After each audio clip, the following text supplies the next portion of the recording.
तो कैसे हैं आप सभी। उम्मीद है बहुत अच्छे होंगे।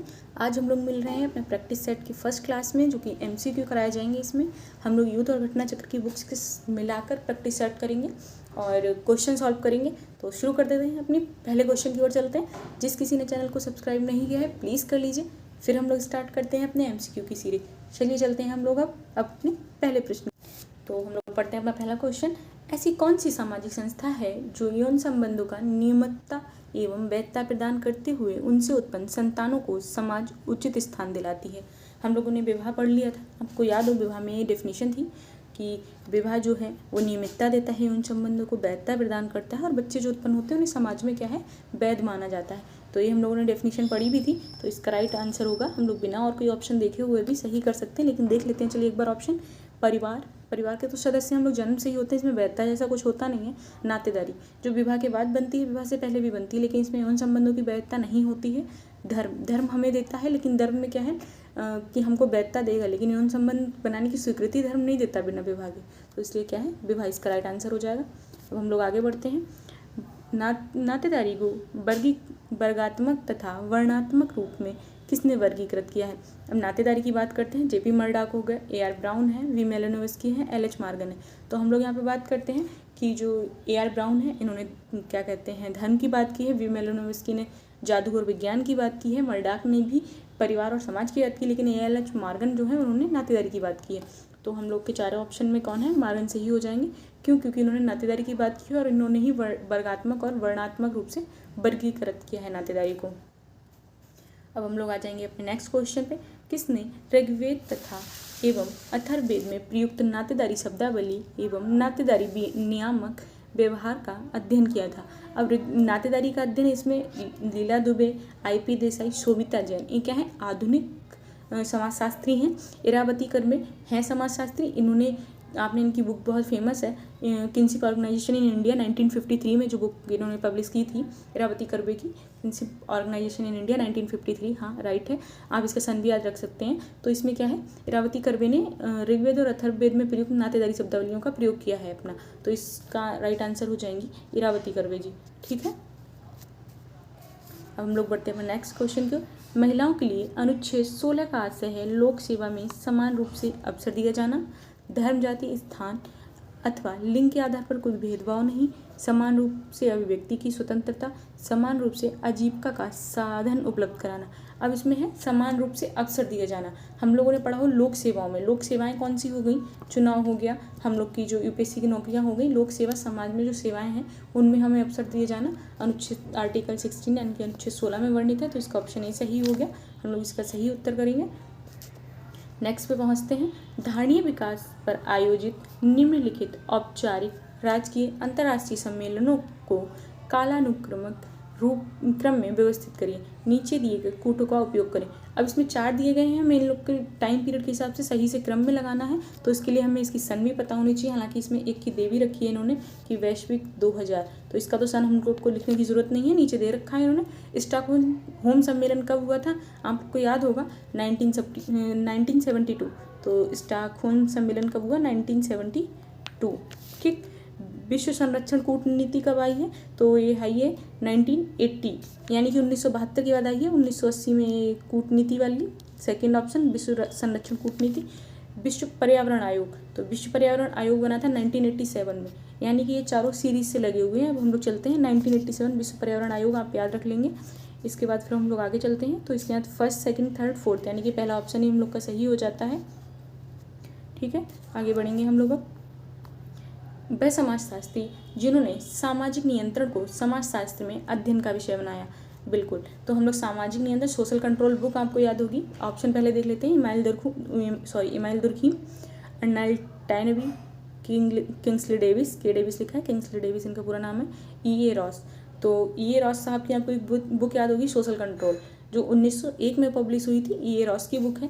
तो इसमें ही इन्होंने सामाजिक नियंत्रण को अपना अध्ययन का विषय बनाया था और इनका अध्ययन का विषय ही सामाजिक नियंत्रण था। E.A. रॉस सही है, सोशल कंट्रोल इनकी बुक है, 1901 में पब्लिश हुई थी बुक। आगे बढ़ेंगे। एक भारतीय महिला की RDA 2010 लिखा है, आप याद रखेंगे। 2010 के अनुसार पूछ रहा है क्वेश्चन में, के अनुसार प्रतिदिन लौह तत्व की आवश्यकता है। आपको लौह तत्व की आवश्यकता बतानी है, लेकिन RDA 2010 के अनुसार, यानी कि जो अभी 2020 का हम लोग का नया RDA आ चुका है, लेकिन उसके हिसाब से नहीं, पुराने RDA के हिसाब से इन्होंने पूछा है। तो पुराने RDA के हिसाब से इसमें इसकी मात्रा होगी 21 मिलीग्राम। ठीक है, 21 मिलीग्राम इसकी क्या है, 2010 के RDA के हिसाब से लौह तत्व की जो मात्रा है 21 मिलीग्राम है। नए RDA में आप लोग इसको चेक कर लेंगे कौन सी इसकी कितनी मात्रा है, वरना मैं आगे आपको करा दूंगी। एक आवश्यक बसीय अम्ल है। अब आवश्यक बसीय अम्ल पूछा गया है, आपको याद होगा कितने आवश्यक बसीय अम्ल होते हैं, तो 10 आवश्यक बसीय अम्ल होते हैं, तो उनमें एक ही होता है आर्जिनिन। तो आर्जिनिन आपका एक आवश्यक बसीय अम्ल हो गया, आपको इसको याद रखेंगे, और इसको मैं क्लास में इसकी ट्रिक करा दूंगी आपको बसीय अम्ल याद करने की।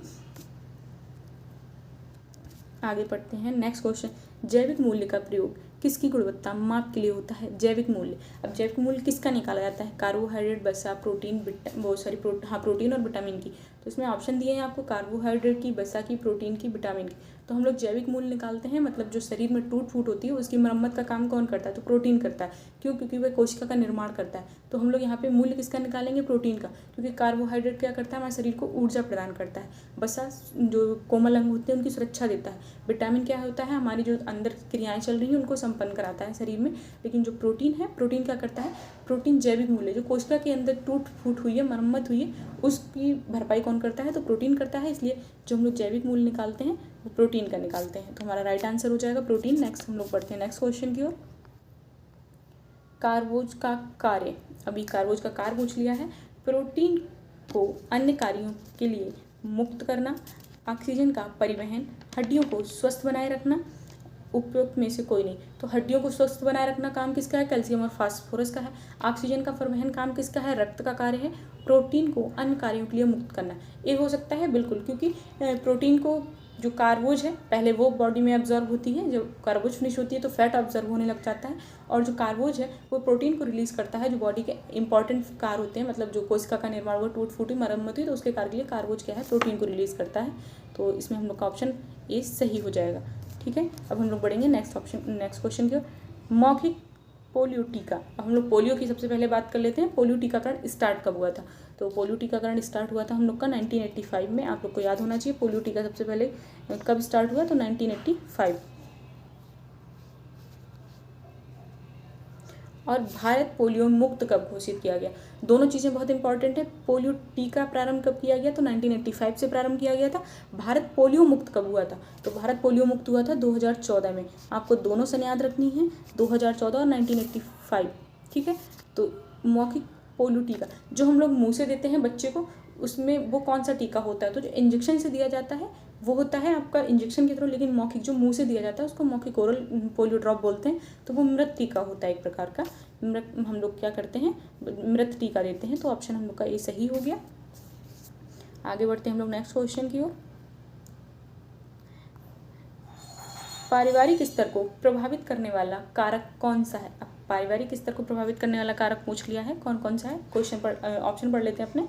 प्राप्त साधन की कीमत, आधारभूत उद्देश्य एवं मूल्य, स्तर की सामाजिक स्तर पर स्वीकृति।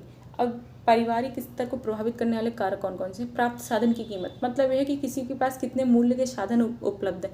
मान लीजिए कोई मर्सिडीज से चल रहा है, कोई अल्टो से चल रहा है, तो दोनों में कहीं ना कहीं अंतर है, तो वो उनके साधनों के अनुसार लगाया जाता है कि उनकी कैसी आर्थिक स्थिति है। आधारभूत उद्देश्य एवं मूल्य, अब उद्देश्य किसी का अंबानी बनना उद्देश्य है, तो कोई एक केवल घर में छत चाहता है, तो उनके आधार पे भी यहाँ पे क्या है, अंतर है। स्तर की सामाजिक स्तर पर स्वीकृति, मतलब समाज उनको कितना स्वीकृत करता है, उनके स्तर को समाज कितना मानता है। अब अंबानी को अंबानी लोग मान रहे हैं तभी उनका स्तर उच्च है, ना मानते तो कौन जानता कौन है अंबानी कौन क्या। तो पारिवारिक स्तर को कौन कौन प्रभावित करता है, तीनों कारण प्रभावित करते हैं। तो हमारे क्या है, चारों ऑप्शन सही है, तो इसलिए उपरोक्त सभी हो जाएगा। नेक्स्ट ऑप्शन की ओर हम लोग बढ़ते हैं, नेक्स्ट क्वेश्चन की ओर अब हम लोग बढ़ते हैं। विवाह है, अब हम लोग पढ़ते हैं विवाह क्या है। सार्वभौमिक संगठन, सार्वभौमिक समाज, सार्वभौमिक समुदाय, सार्वभौमिक संस्था। तो विवाह एक संस्था है, सीधा सा सार्वभौमिक लगा देने से उसका कोई अर्थ नहीं बदल जाएगा, लेकिन हम लोग समझ लेते हैं सार्वभौमिक संगठन क्या होता है। सार्वभौमिक संगठन वह है जहाँ लोग मिलते हैं, बात करते हैं, बैठते हैं, एक किसी उद्देश्य, निश्चित उद्देश्य से मिलना होता है। जैसे कि आप मान सकते हैं वो सत्संग होता है, एक संगठन है लोगों का, कि जो धर्म से जुड़े लोग हैं, धार्मिक संगठन है उनका। सार्वभौमिक समाज हमेशा बना रहता है, जो सोसाइटी हम लोग का सार्वभौमिक समाज है। सार्वभौमिक समुदाय, तो समुदाय और समाज में बहुत अंतर नहीं है। समुदाय हम लोग से ज़्यादा मतलब थोड़ा छोटा रूप हो जाता है और समाज बड़ा होता है। समुदाय का ही बड़ा रूप समाज है। ठीक है, तो हम लोग के यहाँ पे जो विवाह है वो सार्वभौमिक संस्था हो जाएगी, तो इसका राइट आंसर हो जाएगा ऑप्शन बी। तो हम लोग बढ़ते हैं नेक्स्ट क्वेश्चन की ओर। चेतन तथा अचेतन प्रकार का सामाजिक नियंत्रण का उल्लेख किसने किया है? तो सामाजिक नियंत्रण का चेतन और अचेतन प्रकार का किसने बोला है? तो हम इनके बाकी जो तीनों हैं, अगर उनकी बात होगी सामाजिक नियंत्रण हम लोग पढ़ेंगे क्लास में तो बता दिए जाएंगे। कालमैन ही, लेपियर, लिंडिस, चार्ल्स कूले। तो चेतन और अचेतन प्रकार बहुत फेमस है, चार्ल्स कूले का है। चार्ल्स कूले ने सामाजिक नियंत्रण की इन्होंने भी बात की है, लेकिन चेतन और अचेतन प्रकार की बात की है, तो हम लोग यहाँ पे आंसर है चार्ल्स कूले। चार्ल्स कूले को टिक कर लेते हैं। Caste in Indian politics, caste in Indian politics book है, रजनी कोठारी हैं, दिल्ली DU यूनिवर्सिटी के प्रोफेसर थे रजनी कोठारी साहब। फीमेल नहीं मेल हैं, ये आपको ये भी याद रखना है।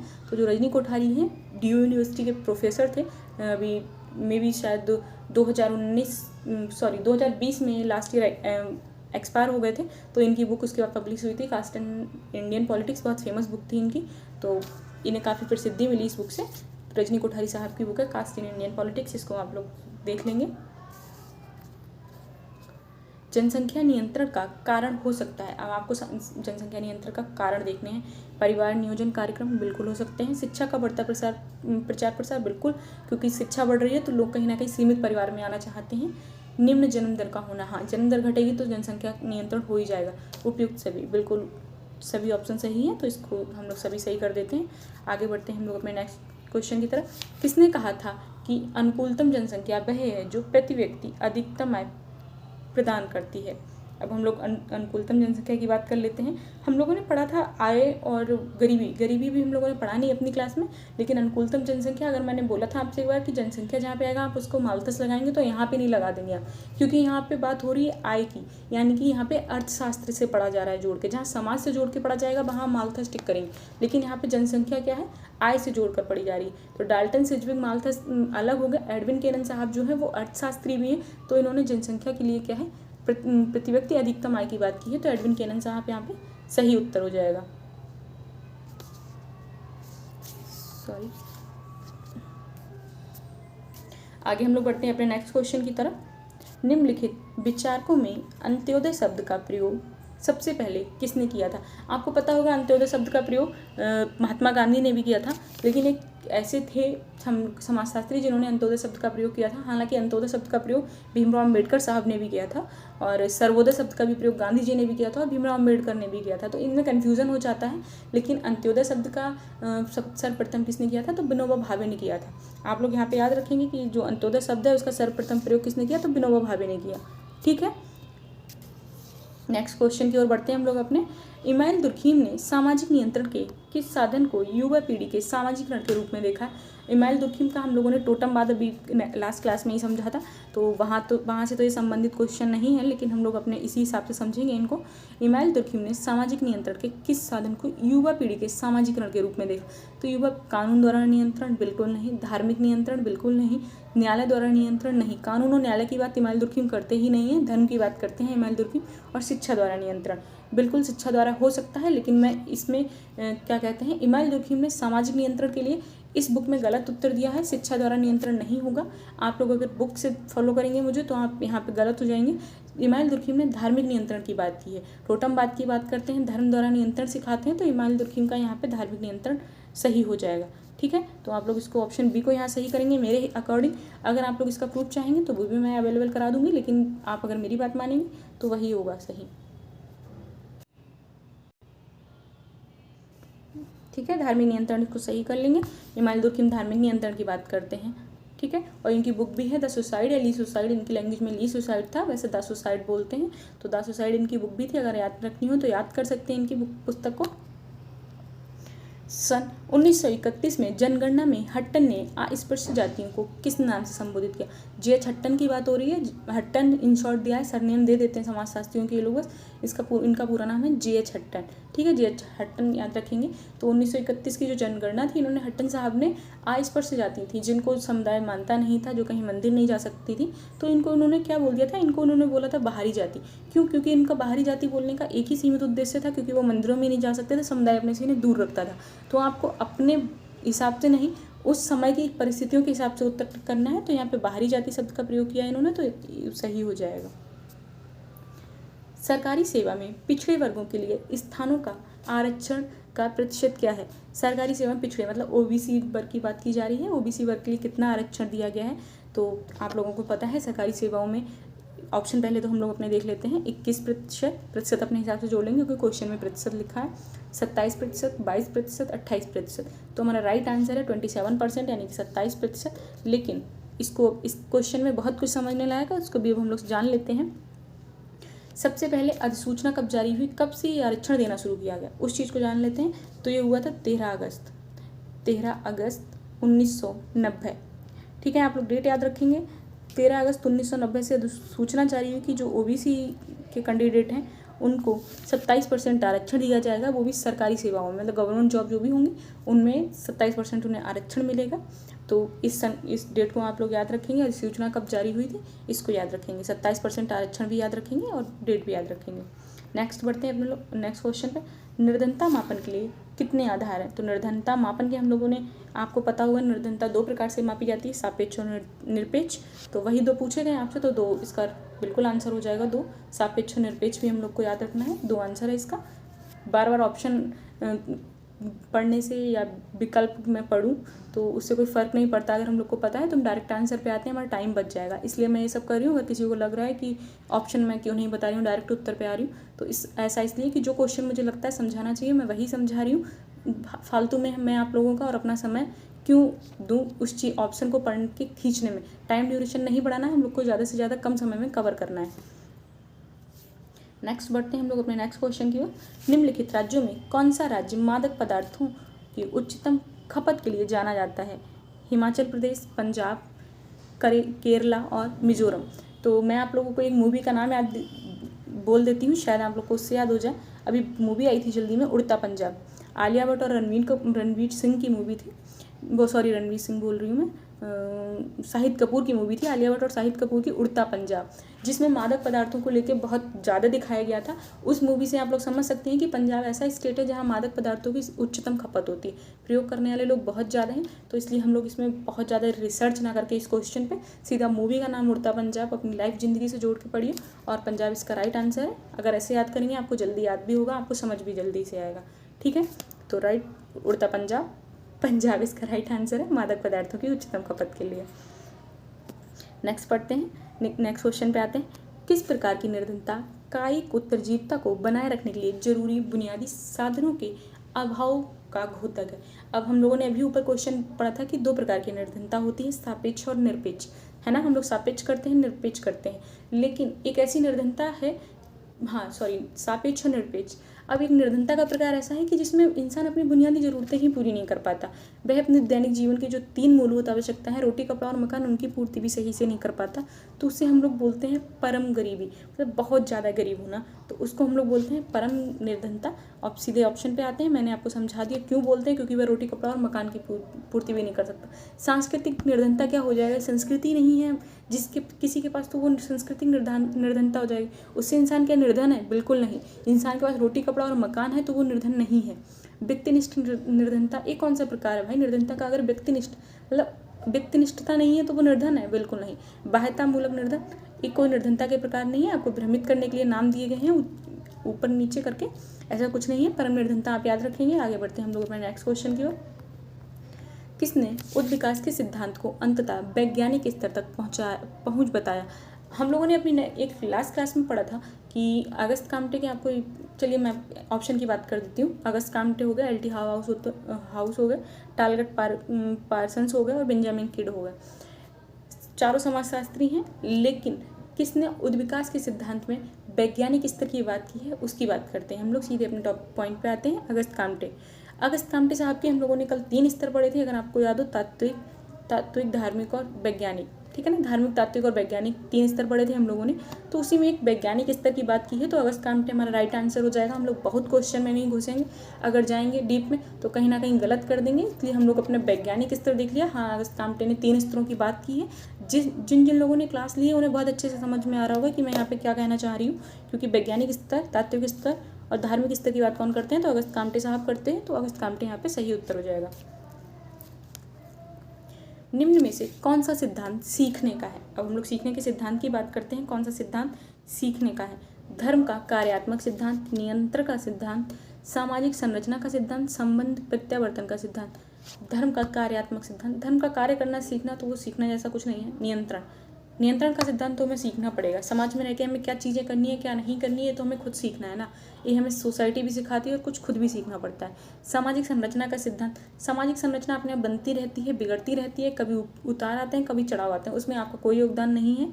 संबंध प्रत्यावर्तन का सिद्धांत, संबद्ध मतलब दो चीज़ें जुड़ रही हैं, उनके प्रत्यावर्तन के सिद्धांत में भी आपको सीखने जैसा कुछ नहीं है, तो इसमें नियंत्रण का सिद्धांत राइट आंसर हो जाएगा। सामाजिक परिवर्तन के निम्नलिखित सामाजिक विचारकों में से कौन सा अलग है।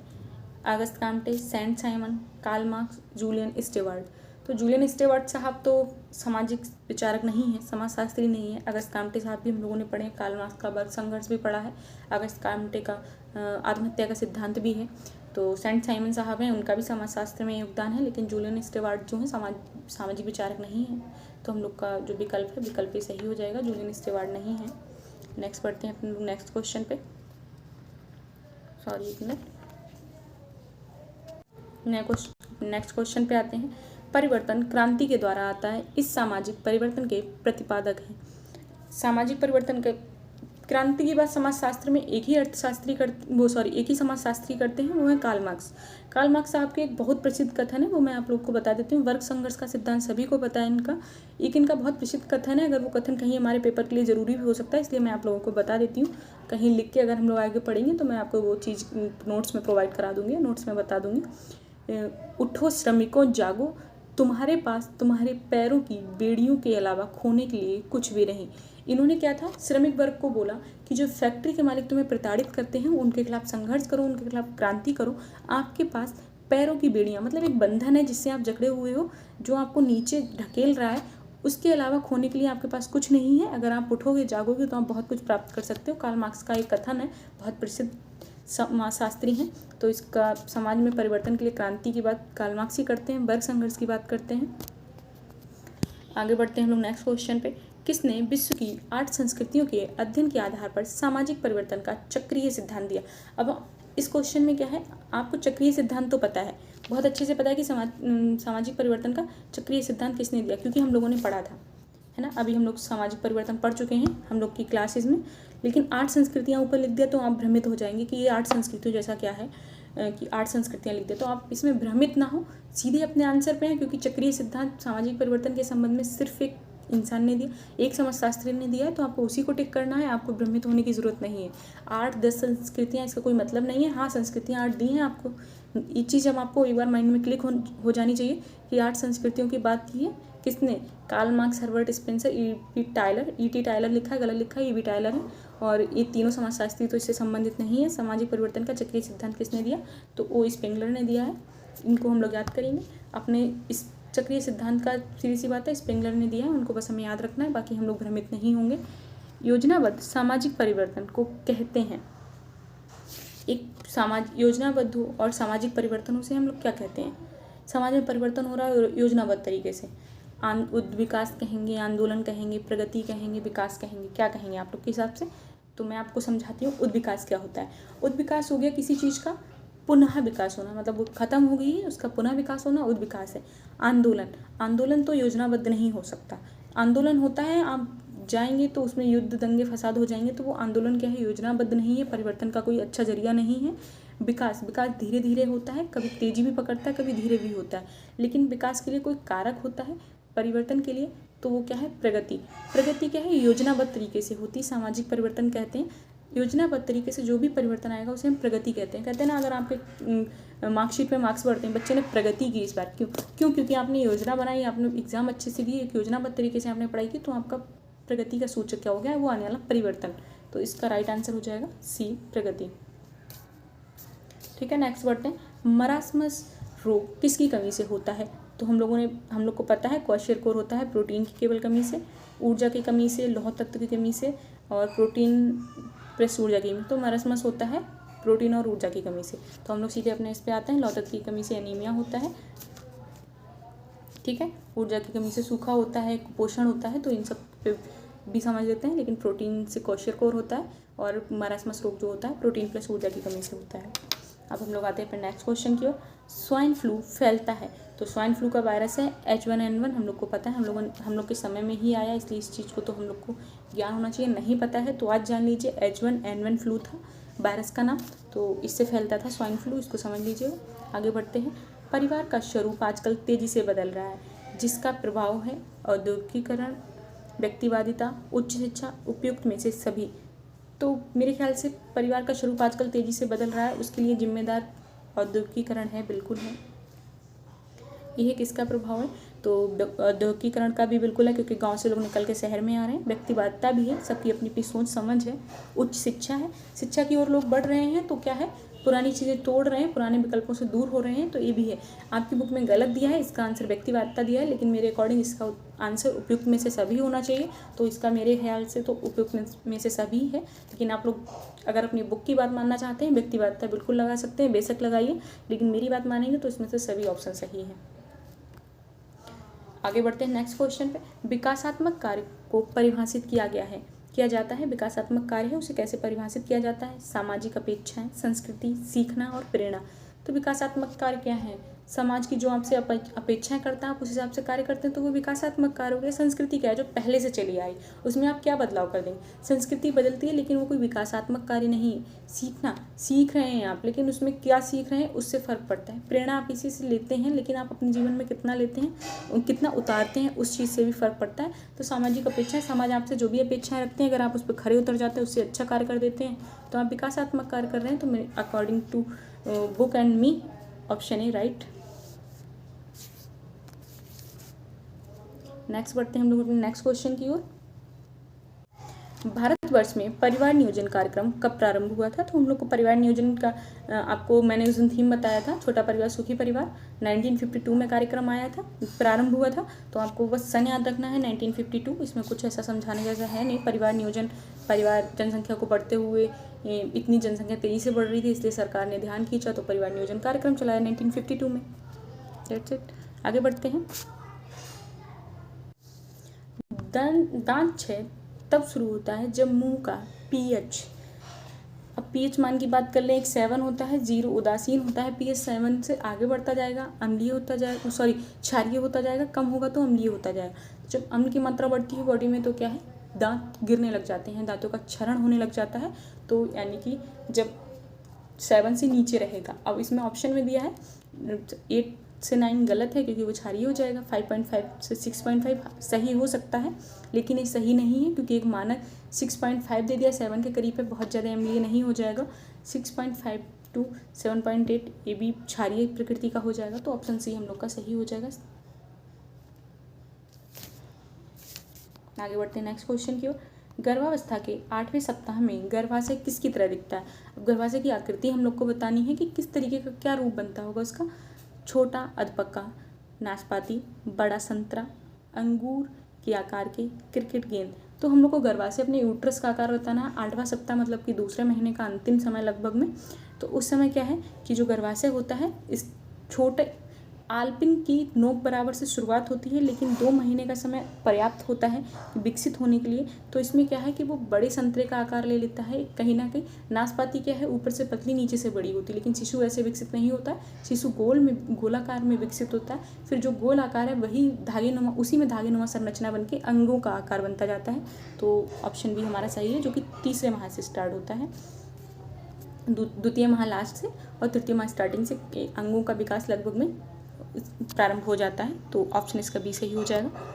छाती के आघात के दौरान सुनी जाने वाली मंद ध्वनि किसकी उपस्थिति के कारण होती है? अब छाती के आघात मतलब जब आपके छाती पे चोट लगेगी, तो जो मंद ध्वनि उपस्थित होती है वो क्यों होती है? तरल पदार्थ की वजह से, हड्डी की वजह से, हवा की वजह से, द्रव्यमान की वजह से। तो इसमें क्या है, द्रव्यमान।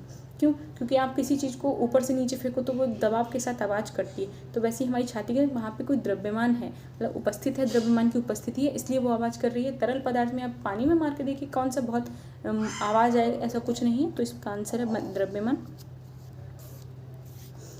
हवा में तो आप कितना भी हाथ हिलाइए, कौन सा आवाज़ हो रही है? तो हड्डी तो हमारे छाती में होती नहीं, क्योंकि ब्रेस्ट की पास की बात और दिल होता है, तो वहाँ पे द्रव्यमान होता है। इसका द्रव्यमान उत्तर हो जाएगा। आगे बढ़ेंगे। गर्भाशय में बेंडल रिंग आमतौर पर किसके दौरान होती है? तो बेंडल रिंग पहले समझ लेते हैं क्या होता है इसका मतलब। जब महिला का गर्भाशय 2 भागों में बंटने लग जाता है और बीच में एक रिंग नुमा संरचना बन जाती है तो उसे क्या कहते हैं? वेंडल रिंग कहते हैं। तो ये किसके दौरान होती है? तो अवरोधित प्रसव, प्लेसेंटा प्रिविया, गर्भाशय का उल्टा होने पर, सामान्य प्रसव में। तो जो बेंडल रिंग होती है वो अवरोधित प्रसव के दौरान होती है। जब प्रसव को अवरोध पैदा करती है तो बेंडल रिंग बन जाती है बीच में, मतलब प्रसव को 2 भागों में बांटने लग जाती है, एक रिंग नुमा संरचना बन जाती है। तो ऑप्शन ए इसका सही हो जाएगा। नेक्स्ट बढ़ेंगे हम लोग अपने ऑप्शन की ओर। थेरवलिंग्स शब्द किसने प्रतिपादित किया? अब थेरवलिंग्स शब्द किससे जुड़ा है? सबसे पहली बात तो यही है, क्योंकि हमारे मुख्य सेविका में फिलहाल तो ऐसा कुछ नहीं है, लेकिन आपकी बुक में दिया था तो इसलिए मेरा क्वेश्चन कराने रिस्पॉन्सिबिलिटी था, लेकिन मैं आपको समझा देती हूँ। थेरवलिंग्स होता क्या है? अर्थशास्त्र से लेना देना है इसका। मुझे नहीं पता उसने क्यों डाला आपके मुख्य सेविका की सीरीज में, लेकिन फिर भी मैं आपको समझा देती हूँ, हो सकता हो आपके कार्यस्थल के लिए है। तो थेरवलिंग्स शब्द होता प्रतिपादित किसने किया? तो गिलब्रेथ ने किया। पहले तो हम इनका नाम जान लेते हैं। गिलब्रेथ ने किया। अर्थशास्त्री हैं, सबसे बड़ी बात है कि गिलब्रेथ जो है वो एक अर्थशास्त्री हैं और इन्होंने कार्यस्थल जो होता है उस पर अर्थव्यवस्था जो होती है उसकी गतिशीलता मापने के लिए थेरवलिंग शब्द का प्रयोग किया था। किसके लिए? कार्यस्थल पर गतिशीलता, अर्थव्यवस्था की गतिशीलता जानने के लिए थेरवलिंग शब्द का प्रयोग किसने किया था? गिलब्रेथ ने किया था। तो हम लोग गिलब्रेथ को जान लेंगे। आगे बढ़ते हैं। आचरण प्रक्रिया शास्त्रीय अनुकूलन को किसने पहचाना? आचरण प्रक्रिया शास्त्रीय अनुकूलन, अब इतना ना जाके हम लोग सिर्फ प्रक्रिया शास्त्रीय अनुकूलन भी करेंगे। तो सीडीपी जिन लोगों ने पढ़ा होगा उन्हें पता है, पावलोव साहब ने दिया था, अध्ययन किया था अनुकूलन का। तो कुत्ते पे इन्होंने अपना प्रयोग किया था, तो इसका आंसर हो जाएगा इवान पावलोव। और इन्होंने अपना प्रयोग किस पे किया था? तो कुत्ते पे किया था। थार्नडाइक की बिल्ली मिल जाए, पावलोव का कुत्ता, ठीक है ना। एक मिनट इसको कंफर्म कर ले। हाँ, तो पावलोव ने कुत्ते पे किया था अपना अध्ययन। आगे बढ़ते हैं हम लोग नेक्स्ट क्वेश्चन की ओर। बालिकाओं की किस समस्या का पूर्ण उन्मूलन होना चाहिए? पूर्ण उन्मूलन का मतलब खत्म होनी चाहिए। कौन सी समस्या ऐसी है जो खत्म होनी चाहिए? शिक्षा समस्या, स्वास्थ्य समस्या, आवास समस्या, यौन उत्पीड़न समस्या। शिक्षा की समस्या भी परिवार वाले, हालांकि लड़कियां पढ़ रही हैं, बाहर निकल रही हैं, शिक्षा की समस्या है लेकिन बहुत ज़्यादा नहीं है। स्वास्थ्य समस्या भी है लेकिन सुविधाएं उपलब्ध हैं, तो अब कहीं ना कहीं वो चीज़ें खत्म हो रही हैं। आवास की समस्या, परिवार में रह रही हैं तो इतना कुछ वो नहीं है। यौन उत्पीड़न की समस्या, समस्याएं चारों हैं लेकिन सबसे विकराल समस्या कौन सी है? यौन उत्पीड़न की समस्या। तो इसका तो पूर्ण उन्मूलन होना चाहिए। नेक्स्ट बढ़ते हैं अपने नेक्स्ट क्वेश्चन की ओर। प्रारंभिक किशोरावस्था का समय क्या है? अब प्रारंभिक किशोरावस्था का समय हम लोग देख लेते हैं। अगर आपको पता हो, हमारा 12 साल तक तो बाल्यावस्था चलता है, उत्तर बाल्यावस्था, ठीक है। पहला ऑप्शन हम लोग देखते हैं 10 से 12 साल। तो 10 से 12 साल में हमारा उत्तर बाल्यावस्था चल रहा होता है, 6 से 12 साल में, आपको पता होगा। और प्यूबर्टी पीरियड होता है हम लोग का 12 से 14 साल में, 12 से 13 साल में प्यूबर्टी पीरियड होता है। तो 12 से 15 साल जो होती है वो प्रारंभिक किशोरावस्था, क्योंकि उसमें प्यूबर्टी जो पीरियड होता है वो भी ऐड हो जाता है। तो हमारा ऑप्शन बी सही हो जाएगा। बाकी सब ऑप्शन गलत हैं, क्योंकि 11 से 17 साल में आपको भी पता है 11 साल बाल्यावस्था का चल रहा होता। और प्रारंभिक किशोरावस्था पूछा है, अगर उत्तर किशोरावस्था पूछता तो हम 17 भी लगा सकते थे, लेकिन यहाँ पर प्रारंभिक किशोरावस्था पूछा है तो 12 से 15 ही सही होगा। नेक्स्ट क्वेश्चन की ओर बढ़ते हैं। जन्म के समय एक भारतीय बच्चे की औसत ऊंचाई होती है? तो औसत ऊंचाई 50 सेंटीमीटर रटी हुई है, बिल्कुल आप लोगों ने तो इतना रट लिया है मुख्य सेविका का सीरीज सिलेबस। मैं आप लोग को क्विज में देखती हूँ सीडीपी के क्वेश्चंस पे, आप लोगों ने बहुत अच्छे से रटा है इसको। तो 50 इसका आपका फाइनल है, इसका आंसर 50 सेंटीमीटर है। बहुत ज़्यादा सोचने की ज़रूरत है नहीं इसमें।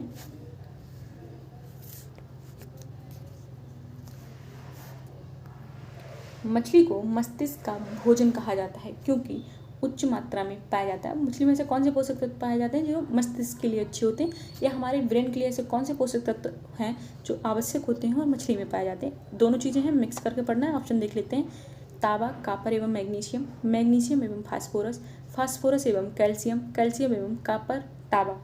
तो हमारे माइंड के लिए आवश्यक होता है मैग्नीशियम एवं फास्फोरस, क्योंकि Mg और Fe दोनों हमारे ब्रेन के लिए बहुत ज़रूरी होते हैं और मछली में पाए जाते हैं। तो ऑप्शन बी सही हो जाएगा।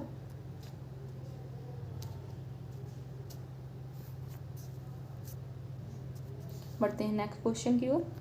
किसका उपयोग कर दूध से पनीर बनाया जा सकता है? छेने द्वारा छोड़ा पानी, बिल्कुल, क्योंकि छेने द्वारा छोड़ा गया पानी कहीं ना कहीं उसमें पाए जाते हैं जो बैक्टीरिया होते हैं दूध को पनीर बनाने के लिए ज़रूरी होती हैं उनसे। रेनिन, बिल्कुल आवश्यक होता है रेनिन। नींबू का रस, इनमें से सभी ऑप्शन सही हैं, सभी का आप प्रयोग कर सकते हैं। नींबू हम लोग अपने दैनिक जीवन में भी प्रयोग करते हैं इसका। नींबू का प्रयोग करके दूध से हम लोग पनीर बनाते हैं। कौन सी एक नहीं है? उदीयमान मतलब जो उठती हैं वो कौन सी एक समस्या जो नहीं है? अंतरपीढ़ी संघर्ष में विखंडित परिवारों की संख्या में वृद्धि, पारिवारिक आदर्शों का टूटना, संयुक्त परिवार की प्रथा में दृढ़ता, प्रकार्यात्मक संयुक्ता, नवस्थानीय आवास।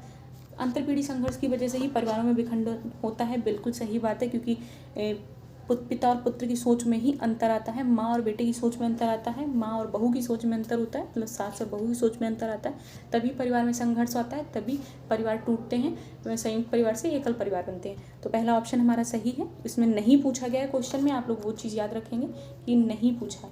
तो हम लोग अब अपना नेक्स्ट ऑप्शन भी देख लेते हैं। तो परिवार समाज प्रवृत्तियों में पहला तो सही है, दूसरा देखते हैं। पारिवारिक आदर्शों का टूटना, बिल्कुल आदर्श टूटते हैं तभी परिवार विखंडित होता है। संयुक्त परिवार की प्रथा में दृढ़ता नहीं आती है, संयुक्त परिवार टूटते हैं, यानी कि क्वेश्चन का राइट आंसर है सी। नीचे ऑप्शन भी देख लेते हैं, फोर्थ में प्रकार्यात्मक संयुक्ता, नवस्थानीय आवास, बिल्कुल जब अपने आप में कार्य करने लग जाते हैं और नव स्थान पर चले जाते हैं, बेटे बहू या बेटी बहू, बेटी बेटा जो भी है, परिवार को छोड़ के, तो परिवार विखंडित होता है। तो ऑप्शन सी सही हो जाएगा इस क्वेश्चन के लिए। नेक्स्ट पढ़ते हैं, रक्त में यूरिक अम्ल की अधिकता का लक्षण है। अब यूरिक अम्ल क्या होता है? यूरिक एसिड, जो यूरिक अम्ल होता है वो हम लोग का बॉडी में बढ़ जाता है एक एज के बाद। आप जोड़ों में दर्द की समस्या समझते होंगे, तो वो क्यों होता है? वो यूरिक अम्ल की वजह से होता है कि जोड़ों पे यूरिक अम्ल इकट्ठा होने लग जाता है, उनकी वजह से दिक्कत होने लग जाती है, और उसे हम लोग कहते हैं गठिया। जब जोड़ों की समस्या, यानी कि जोड़ों पर यूरिक अम्ल जमा होने लग जाता है, तो वो लक्षण किसका है? तो वो गठिया का लक्षण है। बाकी हम लोग नहीं जाते हैं संधि सोत आम बात आम बनी हृदय। तो जो हिंदी की इतनी क्लिष्ट भाषा यूज की गई है ना, इतना कठिन वर्ण प्रयोग करके आप लोग को भ्रमित किया जा रहा है, और कुछ नहीं, आप सिर्फ अपने उत्तर को टारगेट करें। इन कठिन ऑप्शंस में फंसने की आपको ज़रूरत नहीं है। पेपर में भी ऐसा हो सकता है कि आपको कठिन वर्ड देके आपको लगे कहीं ऐसा तो नहीं मैंने गलत पढ़ लिया, तो ऐसा कुछ नहीं है। आपको सिर्फ अपने उत्तर पे फोकस करना है, बाकी सबको साइड करके। अगर सब पे ध्यान देंगे तो उत्तर गलत होता चला जाएगा। राइबोफ्लेविन क्या है? अब उन्होंने नाम दे दिया है, आपको पता होगा राइबोफ्लेविन क्या है। मैं बता देती हूँ। एंटीबायोटिक नहीं, बिल्कुल नहीं है। रंजक पदार्थ बिल्कुल नहीं है। विटामिन बिल्कुल है। राइबोफ्लेविन आपका कौन सा विटामिन है? तो विटामिन B2। विटामिन B2 का नाम है,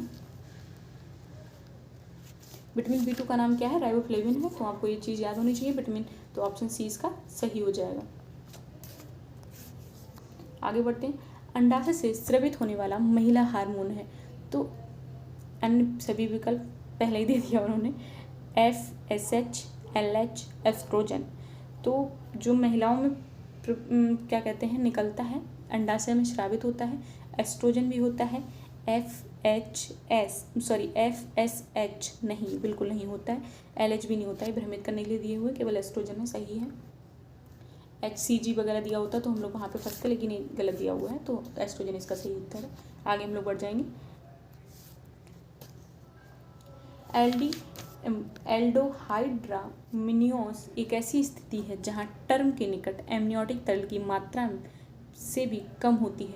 अब टर्म का मतलब होता है बेबी, मतलब जब जो जायगोट होता है, बनता है, मतलब जब अंडाणु स्पर्म और एग मिलता है, तो दोनों जब मिलते हैं, ऐसी स्थिति में कुछ समय के बाद वो कहीं ना कहीं संरचना ले लेते हैं, जिसको हम लोग बोलते हैं जायगोट, यानी कि टर्म शिशु। उसके जो टर्म की बात की जा रही है, तो यहाँ पे टर्म का मतलब हो जाएगा जो बॉर्न बेबी से पहले वाली स्टेज जो होती है टर्म बेबी की, उसकी बात हो रही है। तो एमनियोटिक तरल मतलब एक थैली बन जाती है उनके चारों। तो उस थैली में मात्रा जो जल की होती है, एक लिक्विड भरा होता है, जिसको हम लोग एल्डोहाइड्रोमिनियोस कहते हैं। तो वो ये क्या है? एक स्थिति है। इसमें क्या होता है, टर्म बेबी की तरफ जो थैली लपेटी हुई होती है, इसमें एक लिक्विड भरा रहता है, जिसको हम लोग एमनियोटिक द्रव्य बोलते हैं। एमनियोटिक तरल नाम लिखा हुआ है उसका। उसकी मात्रा में कमी हो जाती है। तो कितनी कम मात्रा हो जाती है, जिसे एल्डोहाइड्रोमिनियोस कहा जाता है। तो उसमें इसका राइट आंसर हो जाएगा 100 ml। यानी कि 100 ml से भी कम मात्रा हो जाएगी, तो हम लोग उसको एल्डोहाइड्रोमिनोस बोलेंगे। और ऐसी स्थिति में शिशु को श्वसन लेने में दिक्कत होती है, सांस लेने में दिक्कत होती है, दम घुटने लग जाता है। डॉक्टर तुरंत ऑपरेशन की सलाह देते हैं, ऑपरेशन करके बेबी को बाहर निकाल लिया जाता है। धीमा विकास करने वाले बच्चों को इसके द्वारा पहचाना जाता है। अब बच्चे जो धीमा विकास कर रहे हैं उनको कैसे पहचाना जाता है, बताना है आपको। धीमा विकास करने वाले बच्चे गति, कुशलता, समन्वय में देरी, मतलब गति यानी कि धीरे धीरे बढ़ते हैं, कार्य कुशलता में बहुत धीरे धीरे देरी होती है, उनमें बोलने में देरी, हाँ, एक बाक दोष हो सकता है, सामाजिक व्यवहार में देरी नहीं। कुछ बच्चे शर्मीले होते हैं, व्यवहार से नहीं बात करते। भावनात्मक व्यवहार में देरी नहीं है, कुछ नहीं। बच्चों में भावनाएं इतनी जल्दी व्याप्त नहीं होती हैं, सिर्फ माता पिता परिवार को लेकर होती है, बाकी समाज के लिए उनमें बहुत देर से भावनाएं आती। तो ऑप्शन ए सही हो जाएगा इसका, गति कुशलता समन्वय में देरी। ठीक है, तो ऑप्शन ए इसका सही है। आज की हम लोगों ने क्वेश्चन कर लिए, करीब 55+ क्वेश्चन आज हम लोगों ने अटैम्प्ट किए हैं। अगर MCQ की सीरीज अच्छी लगी हो प्लीज़ लाइक करिए, शेयर करिए, कमेंट करिए, और चैनल को जिसने सब्सक्राइब नहीं किया है कर लीजिए। हमारे टेलीग्राम चैनल से जुड़ जाइए, लिंक डिस्क्रिप्शन में दिया है क्विज सॉल्व करने के लिए। अगर आपको क्लासेस अच्छी लगे तो ज्वाइन करिए हमें, और thank you, take care, bye bye. मिलते हैं नेक्स्ट क्लास में और MCQ के साथ, एंड नेक्स्ट क्लास में अपनी थ्योरी क्लास के साथ। ठीक है, बाय बाय, मिलते हैं।